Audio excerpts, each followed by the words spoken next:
Yo, what is going on YouTube? It's your boy Mosballin, and today, we're going to be talking about basically something you guys have been asking for, something I've been wanting to show you guys. Settings this year are a lot different. Basically, defense in general is different, and that's mainly due to how offense is in this game. So to better understand this, let's play against like one of these historic teams. This one looks pretty good. I'm just gonna get into this game, and actually let's play it on Superstar. Let's like actually make adjustments. Let's do stuff like that. So here we are, game is starting up. Now, do you just go straight ahead and put in defensive settings? More or less, probably not, especially if you're playing online. You don't know how the guy is playing. A lot of the times you don't really need defensive settings to start off. I only put in my defensive settings when I'm basically in crunch time or when I really have trouble with a player or two. So that's first of all. I want you guys to know that usually like regular settings are okay, especially with the dynamics of the game currently. Last year, sometimes I'd come straight into here. I just go straight up to on ball, make that tight, off ball straight up tight, and I just drop down to my drive help and put it on no help, because last year's threes were so OP. You never wanted to help in the paint. You just wanted everyone to stick out. You wanted everyone to be tight. You wanted everyone to be tight. Everything like that. Now, this year, you can't even do that. This year, the way the game works, so we're going to have to talk about that real quick. First of all, the way this game works is a lot of blow by. There's a lot of mismatches when they do switches a lot off the screens. Basically, you could set a screen with anyone and you'll see the point guard switch to the center. You'll see the center switch to the point guard. You'll see a lot of going under the screens. It's rare that you see a player go over a screen. And that's why this year, I'm really glad that once you click R1 or RT or whatever system you're on, you can see the player you are defending. So right now, I can see Magic. Right here, I can see Kobe.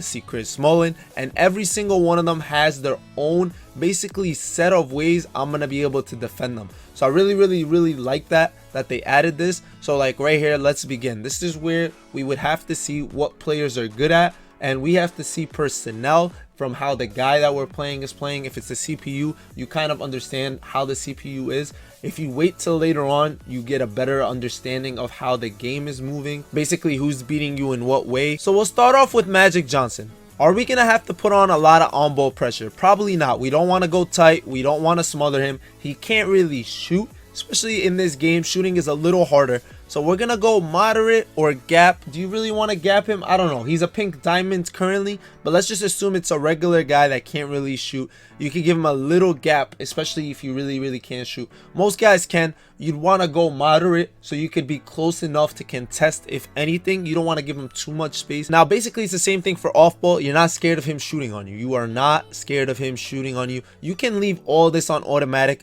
You don't want to put a gap or leave him assignments. You would probably just put it on moderate, so you're somewhat close. You're close enough to contest when he gets the ball. Like, you're close enough to reach out and basically get there. Now everything going down is really based on how the guy is playing, right? It's always going to be based on that. Do you really need to force direction? Not really, but if he's beating you one way, you're going to have to change it. You're going to have to see if you want to bring him baseline or you want to make him go middle. Your center is most likely on the middle, but if he keeps attacking the middle and no one's there, you want him to go baseline, you're going to have to switch that. But right now we're going to keep it automatic. Now this one is absolutely huge right here. On ball screen. This is where you're basically going to have to see if a guy is a shooter. If you're playing against Steph, Dame, whoever the shooter is, you're gonna have to switch this right away. You're gonna have to go over, right? If he's a shooter and he's killing you on a screen and he's just basically shooting lights out when the screen hits, you're going over 100%. Now on Magic, I don't have to go over. I'm not worried about his jump shot. I could go under off that. You'd put it on switch if basically you see that they keep doing like shooting guard, point guard switches, small forward shooting guard switches, basically where they're doing the pick and rolls with each other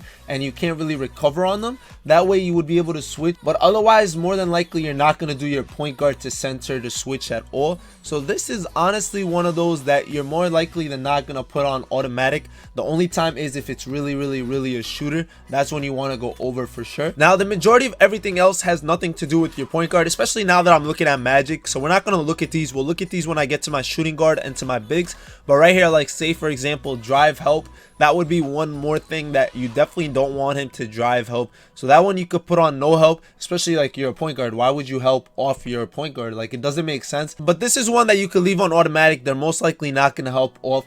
Right here, this is where it gets really serious. This is where we start looking at a lot of things. One, I'm playing against Kobe Bryant. Kobe Bryant could shoot. Kobe Bryant could slash. He could attack the basket. He's got a mid-range. He really has a lot of weapons in his arsenal. So it's going to be really, really hard to stop him. So I'm going to have to look at a lot of different aspects. So first of all, I kind of actually want to see who's guarding him. So originally on my team, Jerry Stackhouse would be on Kobe Bryant. And Jason Kidd is on Magic. So right now, I'm off the bat. I like Jason Kidd's defense. I'm going to put Jason Kidd on Kobe Bryant. I'm going to let him chase him around. And I'm going to put Jerry Stackhouse, who is a little taller, onto Magic Johnson. That's just me personally. I could switch it to whoever I want. I could go maybe Rudy Gay on Kobe. You would make the necessary adjustments if somebody is really, really beating you, especially like say your center, your power forward. Sometimes you want to cross match that. So you'd go here and be like, oh, Bob is faster. Let me put Bob on Kareem, and then let me put right here, I'm gonna put DeAndre Jordan on Tim Duncan. Like just an example. So you can switch that up if that's what you're feeling.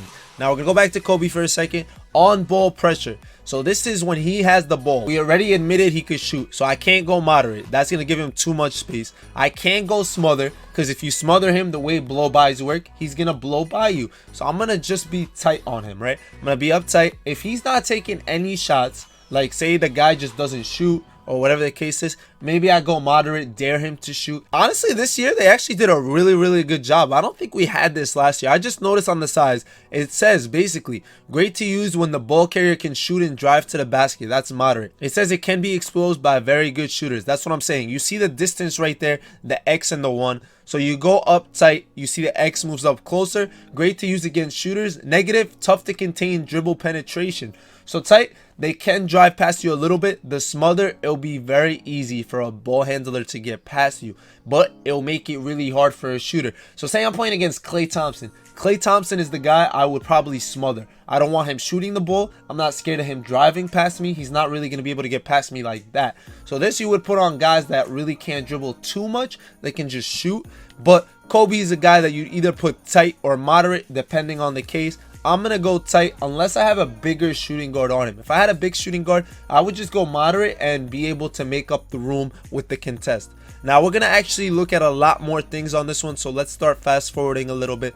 Off ball pressure, you already know he could shoot, so I'm staying tight on this as well. I want to be as close as possible to him. It's difficult to contain on the backdoor cut, so you do got to be careful about that. It says it right there. If he does start cutting, it is going to be very hard. If you do leave it on moderate, you will be exposed by shooters. It literally tells you all this. That's amazing, because last year it did it. I obviously know this because of how long I've been playing 2K, but they did add a lot of new things, so I'm just trying to tell you guys in words so you guys kind of understand. Now, force direction. Say Kobe Bryant keeps going baseline and I can't stop him. He just goes baseline. There's nobody there. My center stays in the middle because that's where his center is staying. And basically he's just getting free baskets. He's doing reverse dunks, reverse layups, all that stuff. So I'm already switching this. I'm forcing him middle. I want to basically cut off his route. I'm going to make him try to go the other way so my center could be there for help. This, you're not really going to use that much. Now, on-ball screen is the same thing we talked about. For the point guard, it all depends on the player. If he's a shooter, you're definitely going over. If he's not, you're going under. Now, we're going to talk about the hedge. The hedge is usually something you'll use for your center as well, unless the guy's not a shooter. Most of the time, the hedge is really just how like he's going to react to try to slow him down.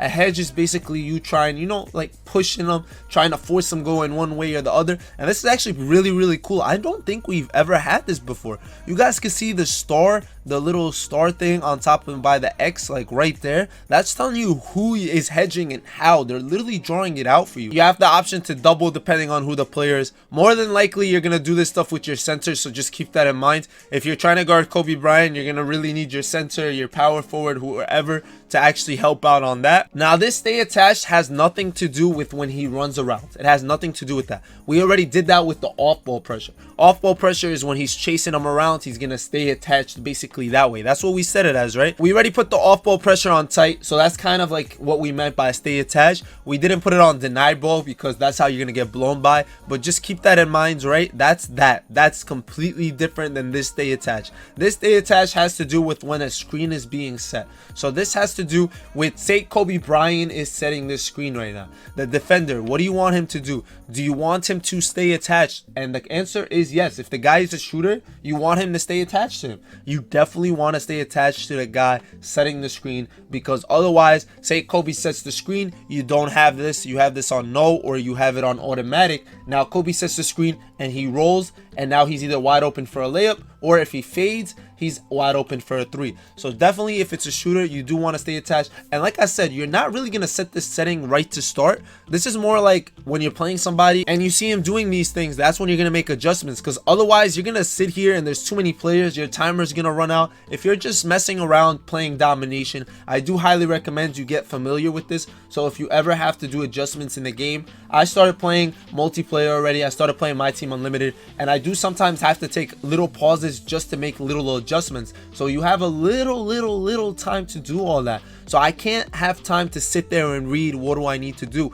I have to know off the top of my head there is an off-ball screen option. This determines how the player defends the off-ball situation. So basically it's going to be the same thing. If you see him running the play where your shooting guard or small forward are both setting screens and it's too much chaos, you're just going to put switch on that. If that's not the case and it's a big man setting a screen for Kobe Bryant, I'm not going under. I'm going to put myself in trouble. I'm going to put myself to go over so I could still continue to play defense. You see it right here. This is beautiful right there. That picture is beautiful, and this is actually something you're gonna need a lot. A lot of people set that play where the guy comes out the corner and now he's wide open at the wing right up top, ready to shoot a 3, and your defender is hard for him to carry. A lot of times you're gonna want to off ball that or whatever, but why not just switch this to go over? Your player should be there. His player might get called for a moving screen or whatever the case is. So that's all really good. Now we'll go down a little bit. We don't have to worry about Kobe in the post. We'll do that on the power forward. Now this one we're gonna look at, especially when a player catches fire or basically he's heating up. You want to stop that right away. Say he has Kobe Bryant and he's really torching me right now. I cannot stop him. Literally have no idea how to stop him at all. I'm going to switch this up. I'm not going to go manual. I'm literally going to double team him on the perimeter on the catch. As soon as he passes the ball to Kobe, I'm attacking him. It's a double right there. The way double teams work in this game, it really makes it hard for you to pass out of it. So this could be like a really good blitz set where basically you're just attacking him, trying to get the ball out of his hand. Might cause some turnovers. Otherwise, you can either double him as soon as he starts to drive, and you increase your chances of maybe getting a steal as he tries to come in and both of them attack him at the same time. It's usually set on automatic, so if you ever feel like your guys are doubling and you don't want them to, it's leaving the center wide open, change this to manual. Make it that only you can make it happen. And to call for a double team is L1. You just kind of hold it and the double team will come. So you can make it manual and do it yourself. Now, a lot of this stuff you will not need. A lot of it you will not need. I'm just going to really basically try to break down your power forward, what you should be doing with them and your center, because those are really important. So all this other stuff, I'm gonna like skim through it, I guess.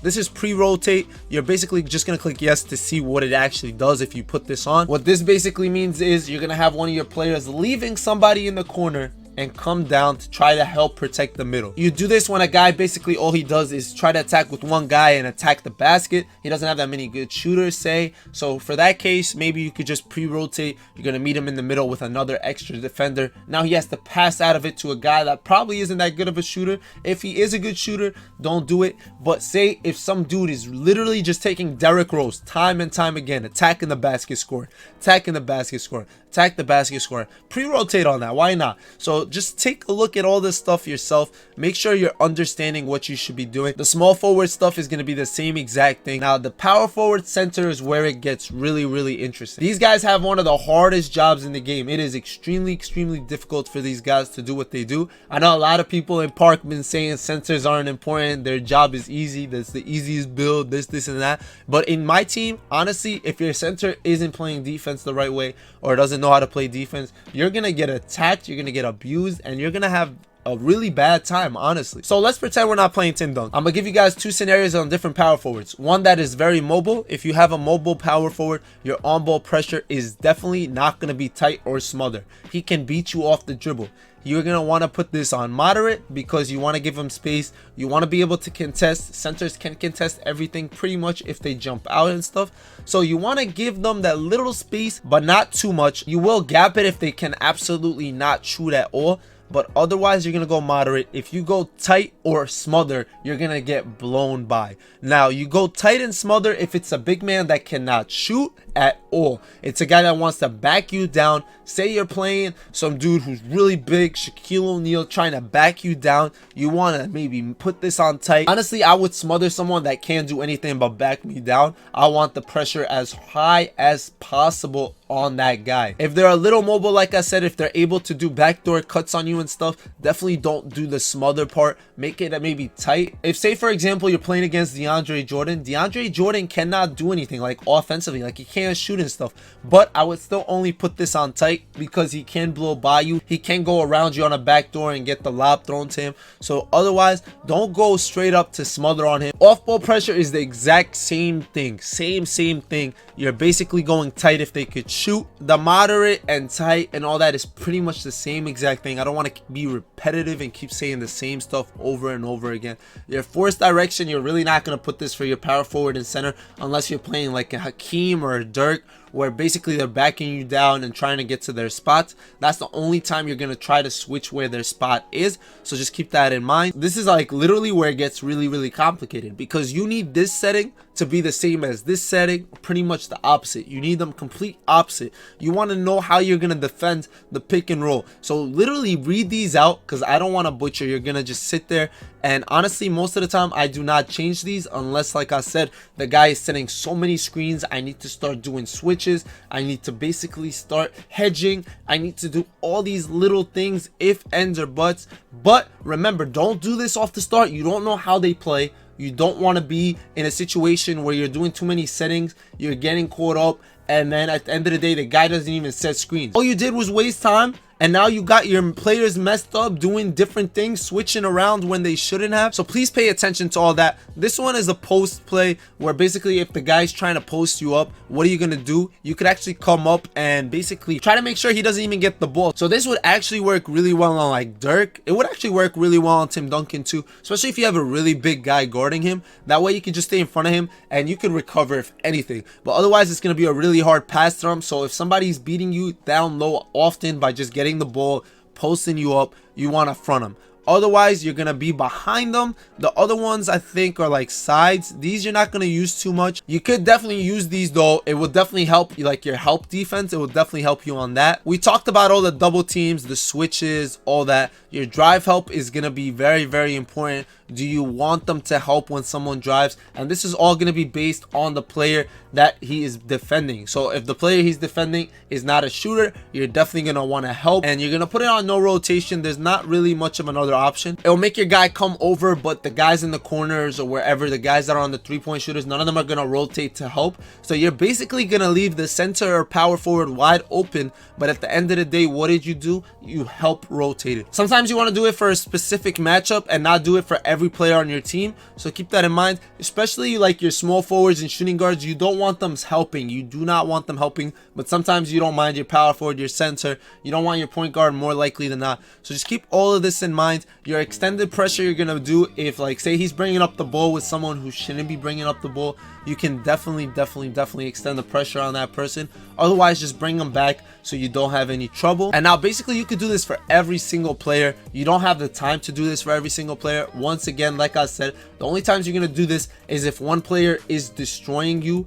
Otherwise, I wouldn't even do this for anyone. I honestly don't want to really tell you guys the cheesy defenses and unlimited and stuff because of just how annoying it is to run up against. I've been playing against it a lot, but I'm going to tell you guys so you guys are at the same even playing field as people who do know. But 2-3 zone is very OP if you are planning to off ball. It really defeats the purpose of the other team's offense. They got to be very patient. You can recover very well as well. It's just really broken in this game, where if you set a 2-3 defense, the offense on the other team really just gets dragged out. And it's just really interesting, to be honest. It's weird, and I hope they fix it. But I'm letting you guys know that now. It is hard to run a 2-3 defense though in this game, so practice it out a little bit so you don't get abused in other ways. Last year we were 100% against off-balling, but this year is one of those years where you have to switch on and off a lot. It is really easy to blow by somebody, so you do have to pick up your center a lot, your power forward. You don't want to just be like stuck with your point guard who gets blown by and now you can't do anything. So try to use like your power forward, your centers a little bit. I'll show you guys gameplay throughout the week where I'm actually doing this in game, and we'll just talk about it. So if you aren't subscribed to us or have our notifications on, I know this was kind of me just talking about the settings in the game like this, but like I said, we will definitely do more hands-on stuff in game, so definitely stay tuned for that. I was actually planning to play a little bit to show you guys a couple little things, but we're both wearing white jerseys. 2K literally gave them away jerseys that are white. You already know 2K is toxic. I am not playing this. But yeah, I hope I explained enough. If you guys have any questions, just leave them in the comment section and I will basically try to get to you. I'll try to explain it through the comment section, or if I have to try to break it down in a future video, I will. Last thing before I go, I just want to let you guys know, if you don't have this Desmond Mason, he's an absolute beast. He's an absolute stud. Try to get him, and I'll see you guys later. It's been your boy Mosballin, and Ballin out. Thank you for watching Mosballin.